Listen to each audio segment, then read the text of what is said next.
আগামীকাল স্তব্ধ করুন বাংলা, বন্ধ ডেকে করুন যেভাবে করুন। আরজি করের ঘটনা নিয়ে নন্দীগ্রাম থেকে ঘোষণা শুভেন্দুর।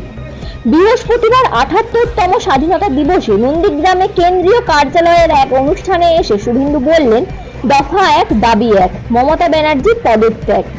গতকালই রাতের ঘটনা নিয়ে বললেন, ২০০০ বিশেষ সম্প্রদায়ের লোক জড়ো করে ডাক্তারি ছাত্রদের ওপর আক্রমণ করা হয়েছে, যা ক্ষমার অযোগ্য। কালকের ঘটনা মমতা বন্দ্যোপাধ্যায় করেছে অতীন ঘোষকে দিয়ে, বিনীত গোয়েল সব জানত। গতকালকের পরিকল্পিত হামলা তদন্তের দায়িত্ব সিবিআইকে দেওয়া উচিত। যারা দোষীরা যেন শাস্তি পায়, নির্দোষীরা শাস্তি না। দোষী তো উনি নিজে। দফা ১ দাবি ১, মমতা ব্যানার্জির পদত্যাগ। মমতা ব্যানার্জির পদত্যাগ।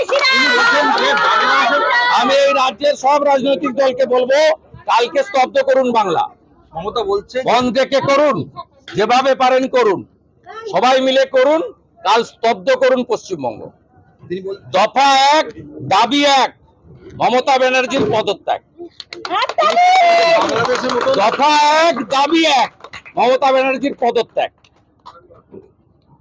কালকে ২০০০ বিশেষ সম্প্রদায়ের লোককে জড়ো করে ডাক্তারি ছাত্রদের উপর আক্রমণ করেছে, ক্ষমার অযোগ্য।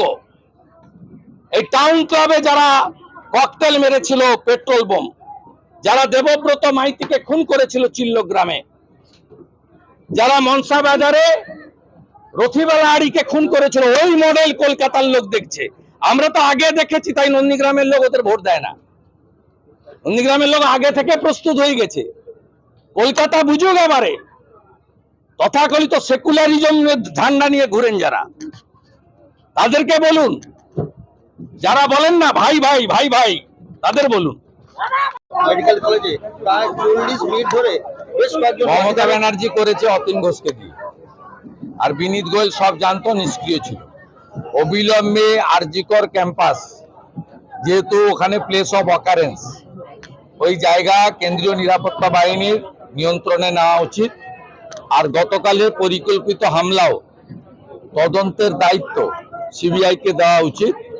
কারণ গতকাল প্রায় ১৫০০ থেকে ২০০০ একটি বিশেষ সম্প্রদায়ের শান্তি বাহিনীকে হাওড়া থেকে, কামারহাটি থেকে এবং বেলগাছিয়া থেকে জড়ো করে এই হামলা করা হয়েছে। এটা নিন্দার কোনো জায়গা নেই। আমরা নন্দীগ্রামের লোকরা হ্যাবিচুয়েটেড। আমরা হনুমান পূজার দিন হামলা দেখেছি, আমরা জানি এরা কি করে। আমি জিতেছি বলে এখানে হিন্দু লোকগুলো বেঁচে আছে, সব শেষ করে দিত।